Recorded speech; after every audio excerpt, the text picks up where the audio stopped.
the 580 call here versus in this case, I have the underlying at 450. So you can see that when volatility is 16%, that option is basically worthless. As implied volatility goes higher and higher and higher here, that option starts to rise higher and higher and higher and starts to approach about nearly $2. Now we'll keep implied volatility constant. So in this case, let's set implied volatility to be 16% the whole way. And now we're going to look at how the underlying price changes. So I'm going to have the price go up by 1.5% in each step. So now we're looking and seeing how as the underlying price changes, again, the option value changes significantly. I just need to set this equal to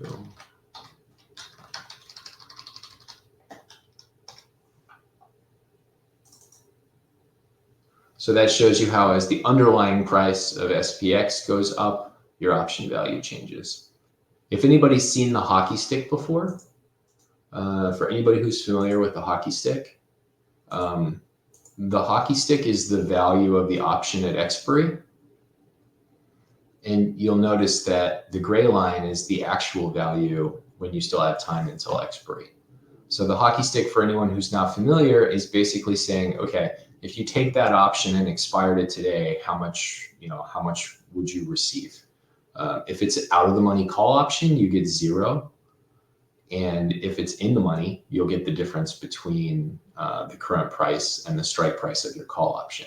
But this gray line shows you that basically, that this approaches the hockey stick. I'll show you a cool little trick here for those people who are familiar with the hockey stick trick. If we increase the amount of time until expiry, so if we say increase this to 25, see how much further it gets away? And so what's going on there is that you have more time value. So even these way out of the money options or way in the money options gain extra value because there's a lot more that can happen in the coming months, right? Oops, that should have been the same.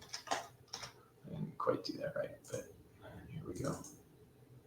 Okay, so you can see here that the less time you have, the more that it approaches this expiry.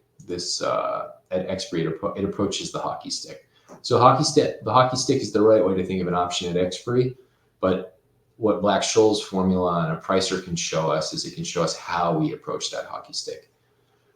So we're seeing underlying price, and then I'm not going to waste time doing the time, but if you want to do the same study, you can change your X value to equal expiration, and then you can look and you can say set all these equal, like to equal to 450, and then you can set each time to be a little bit later than the last one. So you can start with 10/18/2024, and you can move it down, bump it by, what's this, plus 7 days, for example, and you can look at what happens. Well, I guess I just did it. That was pretty fast. So you can see what the option value does again. Okay, so there we've covered kind of the basic drivers of an option price, and hopefully I've proved to you what the 3 key inputs are. So now that we've talked about what an option price is, let's think about risk.